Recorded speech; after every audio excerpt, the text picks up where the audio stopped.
So today we pick up on 68A, and we are 5 lines from the top, and we're in the middle of discussing whether Yush is Kona, whether the owner is giving up on ever getting back his item by itself affects a transfer of ownership to the thief, and Rav says yes, and the rabbi said no. So, Tashma, let's see if we can prove the point. Utavacho Macharo, the Torah says about when you have to pay 4 or 5 times the value, that the thief slaughters it or sells it. Just as when you slaughter something, there's no going back; it's not going to come back to life. So too, we're talking about only a sale that cannot be undone. Amos, what kind of sale are we talking about? How does it work? If we're talking about before the owner gave up, amai ena chazeres, then why can't the sale be reversed, right? Because it still belongs to the owner. Like you sold something that wasn't yours, the sale should be canceled, right?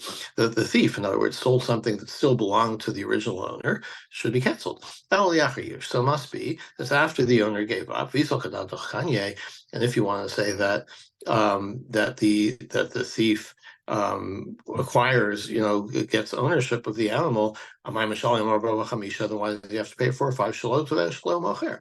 Like if we're talking about if it is after use, then you're slaughtering your own animal. So why would you have to pay 4 or 5 times? So our answer is Kedamar Nachman, when the Brisa says there has to be a sale that can't be undone, right? What it means is we're talking about excluding a sale that's not really a sale; it's more like a lease, right? So if I sell you something under the terms that after 30 days you're going to give it back to me, so as I say, it sounds more like a lease. So that is not considered mechira. That's not considered selling. That's what the Rice is telling us. That's not a sale for purposes of Arba Chamisha. Okay, that makes sense. We asked the question. What if Reuven stole from Shimon, Reuven stole something from the owner, and then Shimon came and stole it from Reuven. The first one, Reuven, has to pay double, because that's what you pay if you're caught and caught stealing. The second one, Shimon, he only pays the principal. So the kefel does not apply to him, and because he's not stealing it from the owner. Our second case, if a person stole something and sold it, and then somebody else came and stole it again. So the first one pays 4 and 5 times because the first one, that's the classic case of stealing something and selling it. So you pay 4 or 5 times. The second one pays kefel. So that would seem to indicate, by the way, as we'll see, that he's stealing it from an owner, right? Gana v'tavach, what if you steal something and slaughter it? Then someone came and stole the carcass. So the first one pays 4 or 5 times, again, classic case. The second one only pays Karen. Same, those two make sense, right? Tvicha and Mechira are parallel. Now, Katani Miyamitziasa, so the middle case, Ganav Machar, if you stole something and sold it, and somebody came and stole it again. The first one pays 4 or 5 times, the second one pays double. Amos, how are we figuring this works? If the sale is before the owner gives up on it, so if they had Yush, then why? And if you say that Yush is Kana, why does the second one pay kefal? Shinui rishus below Yush mikal mandi amar dekane. is there any, so if it's before use, then just changing like where it is, like just somebody else coming and stealing it, that's not a change of that's not that doesn't affect the change of ownership. Use. It must be after use, and there is a view that says that use plus the change of control is kana, does affect the change of ownership. So then use kana. So you have to say that if we're talking about use that affects this change in control, then why do you pay the 4 or 5 times? If you acquired it, then it's yours now. And so as we've seen, if you steal something and then you acquire ownership of it through use, then you sell it, you're selling your own thing. So you don't pay the 4 or 5 times. And the two, and furthermore, the first case in this price, theft after a theft. The first guy pays double, classic case of stealing and having to pay back double. The second one only pays the principal. Why? We already determined it must be after the owner's use. And if you think that that use by itself affects this change in control, why does the second one pay principal? He should pay double also, because the guy he stole it from, the first thief, has acquired it through use of the owners. So he should pay double. But why does the Brisa say he pays only the principal? So you have to say that use does not by itself make a change in ownership. Then it's difficult for Rav, because Rav says the opposite. Rav says use does make a change in ownership. Rav answers Petizbra. Okay, so let's work through the logic here. You think that you've answered the question by saying that it is after use, and use is not kana. But the Elitay Sefer, then how do you explain the end? The last case was you stole something and slaughtered it. Somebody stole the carcass from you. The first guy pays 4 or 5 times. The second guy only pays the principal. Now, so before we were talking about Yush and Shinui, just Shinui Rishus, just moving it from one control of one person to the other. So that nobody says is kana. But in the case of slaughtering, that's a different thing. Now it's Shinui Maasa, and now you're making a change, an essential change to the object, right? Before it was a live cow, now it's a dead cow. That's a pretty significant change. So if there's a Shinui Maasa, everybody says that affects the change of ownership, right? El Liolam Kula Lifnei Yush. So it must be before Yush, right? So you can't say that because Yush with the Shinui Masa would have affected the change of control, and so the second guy would have had to pay double, right? Not just principal. So it must be before Yush, the Epuch Seifel Imtziasa. And then you have to change the like you have to change the conclusion of the Brisa. You have to switch them around. And this is how it should read. If you stole it and sold it, and somebody else came and stole it again, because if we're talking about Shinui Masa is what makes the problem, then in the case of selling, there was no Shinui Masa. So the first guy, the second guy should only pay the principal, unlike what we said in the Brisa. The Shini Rishus below Yeshulkani, because just changing the ownership or the control, that doesn't without use, that doesn't make a kinyan. Ganav Tavach, and then you have to say about the last case that if somebody stole it and then slaughtered it, and somebody came and stole it, the carcass, then you would have to say that the last case of the mission is where you pay kefil, because there was a change in its nature. So you use with the change of nature from being alive to dead. So whichever way you slice it, whether we're talking about before use or after use, there's an inconsistency in the brisa. So Rav Papa answers the element. No, you don't have to worry about that. You could say that the brisa is talking about.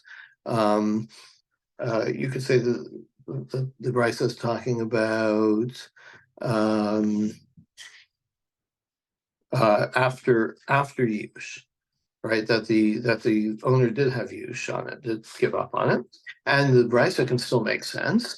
Seifa Beis Shammai, and you would answer that the last case in the brisa, which is Ganav v'Tavach v'Ganav, Shama Beis Shammai, that's according to Beis Shammai. The Amrei, as we've seen, Shinui Bimkom Omed, that if you effect a change, a physical change on the object, then bimkom omed, then it doesn't change property. It remains under the ownership of the original owner. So Shinui Masa doesn't have any effect. So of course the question is obvious. In that case, and if we're going to say that this is Beis Shammai, then then the brisa is talking about where there's already use, and the first and the middle case contradict Rav. We're talking about if it's before use. There has not been use. What are we talking about? In the middle case,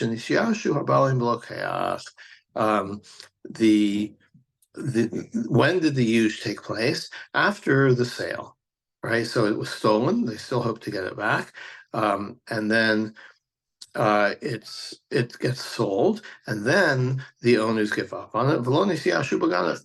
But they didn't despair in the first case. They didn't have use before it was sold. Use. So there's use plus the sale that makes it enough to be to make the sale valid.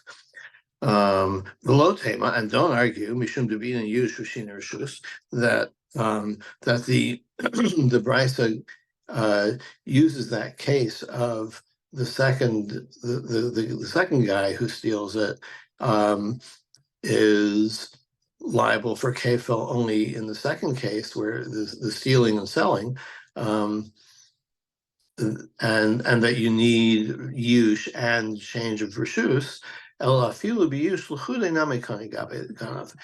Even without the change of ownership, the change of control, even use by itself would be enough to make this change of ownership. The only reason the brisa is doing this case, or setting it up this way, there's use and a change of reshus, is that's the only case in which you can have both the first and second thieves, first thief and the second thief, pay more than the principal. In other words, the first guy pays 4 and 5 times, and the second guy pays kefil. The only way that you can have that, and that's why the brisa wanted to set it up this way to demonstrate a case like that, where there was no use initially, right? Where after the first theft, so the first guy has to pay 4 and 5 times, and then it's sold, and then there's use, and then it's stolen again. So you're stealing it from the second guy, because it's got, with the use, it passes to the buyer's property, and so when it's stolen from him, it's his property being stolen, and you get kefil like you would in any other case. Okay, so it was a little complex, but we managed to work out how the brisa can be resolved. Okay, moving on to more details about Bava Chamisha. Itmar. Hamocher lifnei yush. You steal something, the owner hasn't given up on it, and you sell it. So classic case, right, of our Bava Chamisha. Rav Nachman Amar Chayav. Nachman says you have to pay the 4 or 5 times. Rav Sheshes Amar Pater. Rav Sheshes says no. Why not? Rav Nachman Amar Chayav Umacharo Amar Achmana Vazabi. He stole something and he sold it. right? Doesn't matter if the guy had given up or not. Rosh but why does Rosh say you don't have to pay the penalty of 4 or 5 times? The Torah's imposition of this 4 or 5 times payment is only applies after Yush. The Hanu Masav, where that means you've like completely stolen it, right? If you've taken control of it, you've taken ownership of it. The Yush gives you ownership of it. Until there's Yush and you don't really have ownership of it, the Torah doesn't give you the 4 or 5 times penalty. Before Yush, that you haven't really done anything. You've taken the animal, but it hasn't transferred in a legal sense to your property. You're not liable for the penalty. Because it has to be and how do I know this? Because it has to be like Tavicha or Macharo. Just as where the Tavicha, like there's no denying that the animal was formerly alive and is now dead, so the change definitely happened. The sale case also has to be where both things happen, where it's irreversible. In other words, the change of ownership has definitely taken place. What's my source? The Tanya, we have a brisa. Why is there a 4 and 5 time payment? Because you've become rooted in sin. We saw this same thing yesterday. So Amos, when does that happen? If you want to say before you haven't, there isn't a rooting here, right? Like it's an action that can be undone, so it's not really firmly established. Must be after Yush when you've now taken ownership of the thing, and so now the Torah says pay 4 or 5 times. But Rava says this is not a good proof because you could understand not the nisharish b'chet, not that it's become permanent, but rather that you become habitualized to you've repeated your sin. You've done. In other words, not only did you steal it, but you also sold it. So you become a habitual sinner, and that's why you pay 4 or 5 times. And it doesn't have anything to do necessarily with it being rooted or firmly established. Tashma. Anyway, so let's try to resolve this debate between Rav Nachman and Rav Sheshes. The Torah says you slaughter it or sell it. So this is Rav Sheshes' position, that if it's a permanent state of affairs, just like slaughtering the animal makes it permanent, so too stealing and use makes the ownership change and it's more permanent. Amos. So, so here the more is going to spell out. If they use, if you're talking about before you use, you can reverse the sale. Right? You sold something that wasn't yours, it's invalid, it goes back to the owner. So it must be after the owner gave up, so it really is yours and you've sold it. So that tells you that when you have to pay the 4 or 5 times that the Torah mandates, it's only after use. So Rav Nachman can explains this away. Now, what the Torah is excluding is not when it says it has to be a permanent sale, it means the sale itself is not a lease. It's an actual sale, and it's nothing to do with whether you've taken ownership or not. We saw this before as well. Rabbi Elazar agrees with Rav Sheshes that it has to be after use that you pay the 4 or 5 times. Rabbi Elazar, as Rabbi Elazar says. Here's a proof that generally we assume that something is stolen that the owner has given up on it. We assume use because the Torah says that if you slaughter it or sell it, you have to pay the 4 or 5 times penalty. Like, why would you say that? Maybe there's no use. So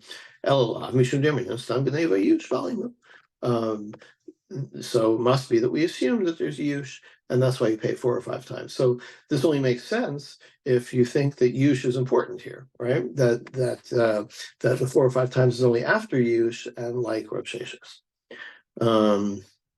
But the Gemara says not necessarily v'dilma afal gavtoli yayish. No, maybe the Torah is giving you the 4 or 5 times penalty, like Rav Nachman, even if there's no yush. Amrei, so the Gemara says, no, lo sakatatas, that doesn't make sense. Dumya the tvicha, because it has to be like slaughtering, matvicha danamasa, baf mechir danamasa, it has to be a permanent thing, like just like tvicha, slaughtering, as we've noted, is permanent. So too, the sale has to be permanent. V'ilifnei yush ma'ahanim, and if it's before yush, you never acquired it. The thief never acquired it. All right, so in other words, the fact the note that it has to be permanent, it like tvicha, like slaughtering, is the overriding concern here. B'dilma d'shaminu dayayish. Maybe the Torah says that pay 4 or 5 times only if it's confirmed that there was yush. Maybe that's the only case where the Torah says 4 or 5 times. I'm right. So they said, that doesn't make sense either. Dumya the tvicha, again, has to be like slaughtering. Selling has to be similar to the slaughtering, but tvicha alter, just as slaughtering, as soon as you slaughter it, you're liable. Af mechira l'alter. So liability for selling also has to be well, so it has to be similar to slaughtering in that even if you slaughter it immediately upon stealing it, so there hasn't been time yet for use. So too with selling, even if you sell it immediately upon stealing it, and there's no time yet for use, it has to still be that we have to still take that case into account as being liable by the Torah 4 or 5 times. So that's why yush doesn't come into it, where you can't sort of, in other words, you can't say that the Torah is only talking about where you've discovered that the owner indeed had yush, because there has to be allowance for the case, like tvicha, where even if he sells it right away before you have a chance to confirm yush, then you're still liable for the 4 or 5 times. Only Rabbi Yochanan said to Rabbi Lazar, Geneva benefesh tochiach. You know what? Let's apply the case of kidnapping to the stealing of animals, right? She'ein yishuv v'balim v'chayev. In the case of kidnapping, we can assume you're never, and this is, just heartbreaking to talk about this, but, you can't give up. Nobody's going to give up on a kidnap victim. On your cow, it's like, okay, my cow was stolen, I'm never getting it back. Time to move on. But with the kidnapping, you can assume that the owners and the relatives never give up, and still there's a penalty for kidnapping. So we should apply that as well to the cow. If you steal a shor or a seh, that we can assume that you're liable even when there's no yush.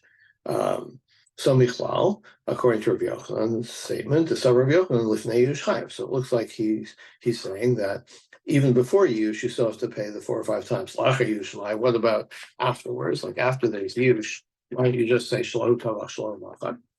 Rabbi Yochanan Amar. So Rabbi Yochanan had said chayav. Rish Lakish Amar Pater. About that, Rish Lakish says you are chayav. Rabbi Yochanan Amar chayav, you are liable. Because he holds that the 4 or 5 times is whether or not the owner has given up. Rish Lakish Amar Pater. Rish Lakish says you're off the hook for 4 or 5 times. That the Torah only made you liable before giving up. But after yush, the thief acquires it. That you're selling your own. You're selling or slaughtering your own animal, so there's no penalty due to the original owner, the former owner.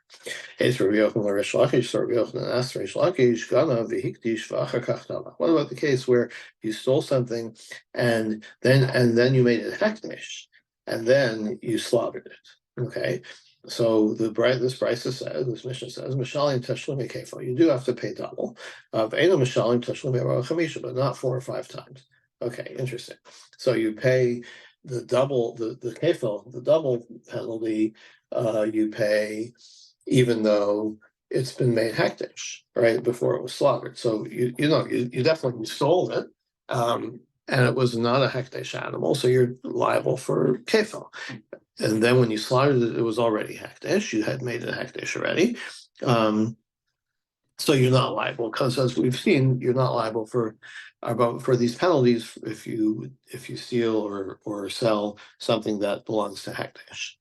So Amos, all right. So let's analyze the details of this case. If it's before Yush, the original owner still hopes to get it back, Mikadosh, then how can the thief make it hektish? Ish ki yaktish beso kodesh amar. The Torah says when you that you can make something hektish from your house, right? Ma beso shalo, just as it refers to your house. I've called shalo, so anything hektish can only be your own, right? So if it's before Yush, the thief doesn't own it yet. He can't make it hektish. It's ineffective. So unless you're talking about after Yush, and it is the thief's. Why do you not pay the 4 or 5 times? Because you made it hektish. Because you're slaughtering something that belongs to hektish. But if you hadn't made it hektish, seems like you would have to pay the penalty. And if you want to say that Yush gives it over to your property, what does he have to pay? You're selling or slaughtering your own animal. No, you're making a mistake. Who made it hektish? So the animal was stolen. After it was stolen, the original owner says, you know what? I'm not getting this animal back. I'm going to make it hektish, or maybe in the schus of making it hektish, it'll come back. Whatever the motivation is, the original owner is the one to make the hektish, and he still owns it. And that's why you're exempt from the Bava Chamisha because it's hektish. But if there were no if the original owner had not made it hektish, you would have to pay the penalty. So Gemara says, well, that doesn't make sense. In that case, does it work to make it hektish for the original owners? Rabbi Yochanan says, if something is stolen and there's no use yet, nobody can make it hektish. The thief can't make it hektish because it's not his. Here's another detail. You can only make something hektish if it is under your control, and it's no longer under his control. It was stolen from him. Amrei, so they could answer, who the Amar Kitsnuin? Reish Lakish is holding like these people called Snuin. And what is that? It's now we have a Mishnah. Snuin Menichin Samos, people who are at Sanua. They were talking about redeeming Maser, is it Maser Sheni? Karam Ravai. We're talking about Karam Ravai. So, the first 3 years that the tree produces fruit in Eretz Yisrael is called Orla. You're not allowed to eat it. The 4th year, it's kind of like Maser Sheni. You have to redeem it. You have to either take it to Yerushalayim and eat it there, or redeem it and take the money and spend it in Yerushalayim. So people are Tzenua. They take this money that was used to redeem Karam Ravai. Whatever was picked from this orchard, I'm redeeming it with this money. So what does this have to do with us? So what they're doing is they're letting possible thieves, anybody who took unauthorized fruit from that Karam Ravai from the orchard, they're kind of letting them off the hook by saying, this fruit that was stolen by people, and it's Karam Ravai, we're going to redeem it with this money so that they won't be over on eating Karam Ravai. So if that's the case, so that's like a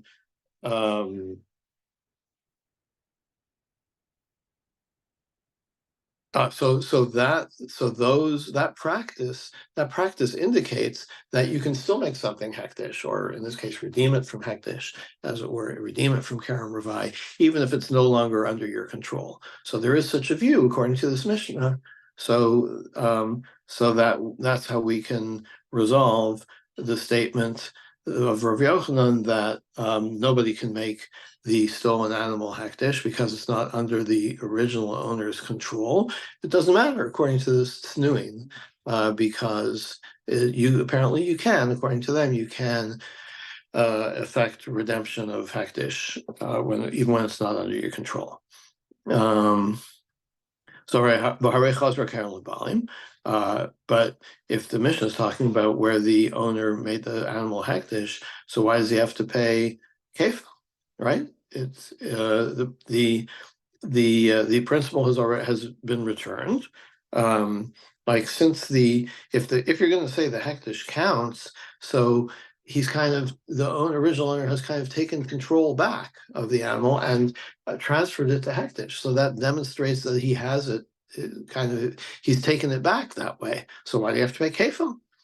So Kisha Amad Badin, where you've already had, where there's already been a court case, the court has established the liability, and so kefil was already mandated, and that's when the hektish took place. That's when the original owner says, "Now I'm making the hektish." But what are we talking about? Idi Amar Damrit Sevatain Lo. If the verdict has already been passed and the judges had already imposed payment and said you have to go pay kefil, my ear hektish. So it doesn't matter at this point. If he makes it hektish, fine, can make it hektish, but it shouldn't affect the kefil. The court has already imposed that penalty and it has to be paid. Even if he didn't make it hektish, there's still only kefil and not 4 or 5 times. Rava says if the court issued a ruling, said you have to go pay kefil, umachar, and then he goes and then he sells it or slaughters it, Potter, he doesn't have to pay for 4 or 5 times because the case is over. He's definitely slaughtering or selling his own animal. My tama, why? Kevin de paske lemilse v'tava humachar. Now the case has been resolved, right? And now you've slaughtered it or sold it heavenly gazlan. So even though you were supposed to return it to the owner, you're doing it as it's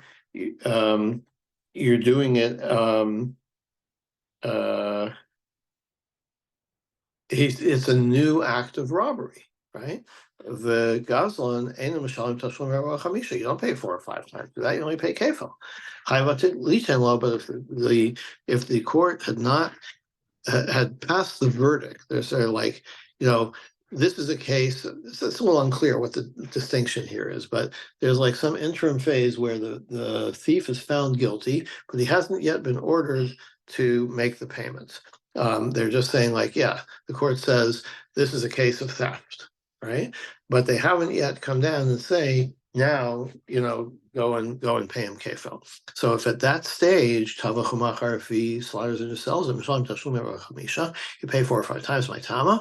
Why? Because now there hasn't been a final resolution of the case. He's still the original thief.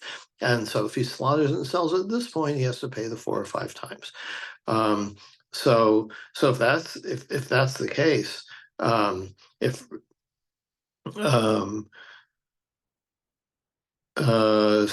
how does this contradict Reish Lakish? So the Gemara says no problem. Generally, no, we're talking about the interface.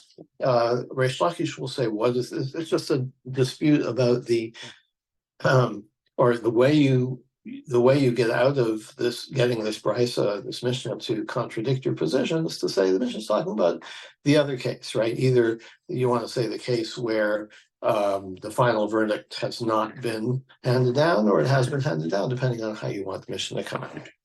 Okay, we'll call it here for today. Thank you very much, everyone. Thank you. Thank you. Have a good day, everyone. You too. It's wild.